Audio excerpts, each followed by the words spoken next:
Alicia, and it'd be pretty honest and direct with all of us. I mean, it's real easy to do it with, well, the camera's rolling here, but you figure it out.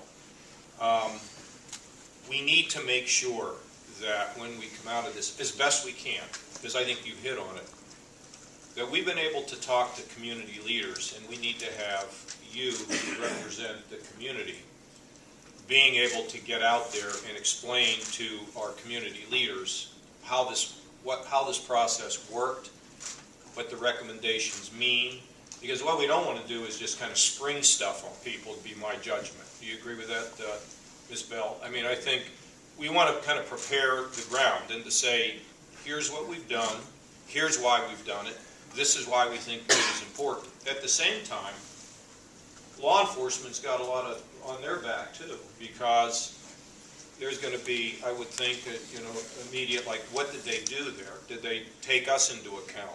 And it's going to be up to law enforcement to be able to talk to their colleagues, particularly in some of the departments that might be smaller in nature, and to be able to have credibility for the recommendations as they relate to law enforcement.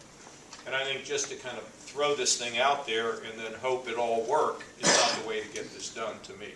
To me, there has to be a working of the things at the grassroots level with interested parties, so they can understand what you heard and why you've chosen to do what you've chosen to do. So you're right. I mean, just saying we're going to have training, but without the community understanding what that's all about and how it gets integrated and how we develop good community relations. Because what I understand in this matter, and I believe in this matter, is no one in this state wants drug dealers in their neighborhood.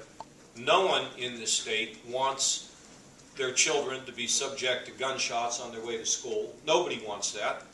And at the same time, they want to make sure that they get an even-handed treatment from law enforcement. And law enforcement, has to go, look at what just happened in Ferguson with the shooting of 2 police officers. So we're all interested in working this out.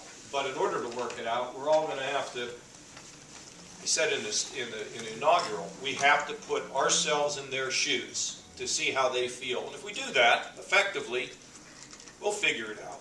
What the biggest problem that I see that stops us from being unified in whatever we do is the inability to see the other person's side and to allow ego, my way, to kind of dominate the order of the day. We leave the egos at the door. We'll figure this out. It's important we do. Other comments?